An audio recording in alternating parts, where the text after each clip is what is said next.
कहानी की शुरुआत में इंसंग अपने माता पिता के घर जाता है और अपनी जीत का कुछ हिस्सा उन्हें देता है। वहां उसकी माँ सोरा के बारे में पूछती है, क्योंकि वह अक्सर उनके घर आया करती थी।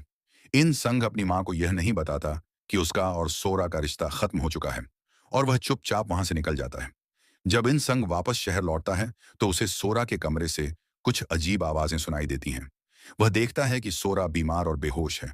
बिना देर किए वह उसे अस्पताल ले जाता है और उसकी देखभाल करता है। इतना ही नहीं, उसकी अनुपस्थिति में इन संग उसकी ऑफिस की शिफ्ट भी खुद संभालता है, ताकि सोरा की नौकरी ना छूटे। ठीक होने के बाद जब सोरा को इन संग की मदद का पता चलता है तो वह बहुत प्रभावित होती है। दोनों साथ में समय बिताते हैं और उनके बीच की कड़ी डीडीवाहट कम होने लगती है। सोरा उसे धन्यवाद देने के लिए डिनर पर ले जाने का वादा करती है। तभी कहानी में ताई ई और गम्मो की एंट्री होती है। एक मोड़ पर इंसंग ताई ई के साथ चला जाता है और सोरा गम्मो के साथ। इस वजह से इंसंग और सोरा का साथ में डिनर करने का प्लान टूट जाता है, जिससे सोरा काफी उदास हो जाती है। निराशा में सोरा गम्मो के साथ रिश्ते में आने का फैसला करती है, जिससे गम्मो बहुत खुश होता है। दूसरी तरफ इंसंग और ताई साथ भोजन करते हैं, लेकिन इंसंग और सोरा दोनों ही अंदर से खुश नहीं थे। वे एक दूसरे को याद कर रहे थे। अंत में उन्हें अपना पुराना वादा याद आता है।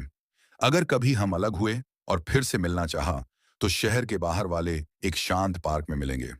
उस रात दोनों अनजाने में उसी पार्क में पहुंच जाते हैं। वहां एक दूसरे को देख उनकी खुशी का ठिकाना नहीं रहता। वे अपने वर्तमान साथियों के फोन तक नजरअंदाज कर देते हैं और फिर से जुट ढने की इच्छा में खो जाते हैं। लेकिन जब वे वापस अपने साझा अपार्टमेंट पहुंचते हैं तो ताई और गम्मो उन्हें साथ देख लेते हैं।